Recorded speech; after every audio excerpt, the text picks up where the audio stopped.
Tollywood box office వద్ద ఎన్నో సినిమాలు వస్తుంటాయి. కొన్ని సక్సెస్ అవుతాయి. కానీ సోషల్ మీడియా యుగంలో అసలైన రికార్డులు ఎక్కడ సృష్టించబడుతున్నాయో తెలుసా?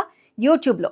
తాజాగా టాలీవుడ్ హీరో బెల్లంకొండ సాయి శ్రీనివాస్ ఒక అరుదైన రికార్డును తన పేరు మీద లిఖించుకున్నారు. ఏకంగా 100 కోట్ల వ్యూస్ అంటే 1 బిలియన్ వ్యూస్. ఏ హీరోకి దక్కని ఈ రికార్డు ఏ సినిమాకి వచ్చిందో, అసలు ఆ సినిమా వెనుక ఉన్న మ్యాజిక్ ఏంటో ఈ వీడియోలో చూద్దాం. 2017లో బోయపాటి శ్రీను దర్శకత్వంలో వచ్చిన చిత్రం జయ జానకి నాయక.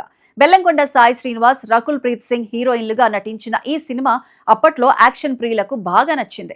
అసలు కథ మొదలైంది ఈ సినిమాను హిందీలో కోన్కార్ పేరుతో డబ్ చేసి యూట్యూబ్ లో విడుదల చేసినప్పుడు. హిందీ ప్రేక్షకులకు బోయపాటి మార్క్ యాక్షన్ అంటే ఎంత ఇష్టమో మనకు తెలిసిందే.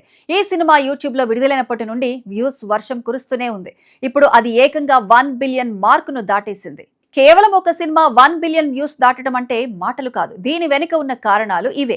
బోయపాటి మార్క్ యాక్షన్ సన్నివేశాలకు భాషా భేదం లేదు.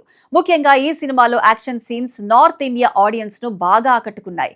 Reels and shorts power. ఇటీవల ఈ సినిమాలోని ఒక emotional dialogue sequence Instagram reels, YouTube shorts లో విపరీతంగా వైరల్ అయింది. అదే ఈ సినిమాను మళ్లీ టాక్ ఆఫ్ ది టౌన్ గా మార్చింది. Sub titles and dubbing quality. Hindi audience కు కనెక్ట్ అయ్యేలా డబ్బింగ్ క్వాలిటీ ఉండటం కూడా ప్లస్ అయింది. ఒకప్పుడు సినిమా అంటే థియేటర్స్ లో రిలీజ్ అవ్వటం, బాక్స్ ఆఫీస్ కలెక్షన్స్ మాత్రమే కొలమానం.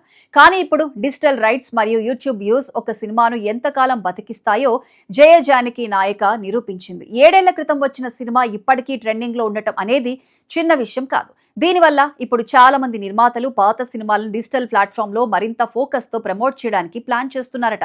ఏది ఏమైనా స్టార్ హీరోలతో పని లేకుండా కంటెంట్ మరియు డబ్బింగ్ మ్యాజిక్ ఉంటే యూట్యూబ్ లో ఏ స్థాయి రికార్డులైనా సాధించవచ్చని బెల్లంకొండ సాయి శ్రీనివాస్ నిరూపించారు. మరి మీరేమంటారు? ఈ సినిమా ఎప్పుడైనా యూట్యూబ్ లో చూసారా?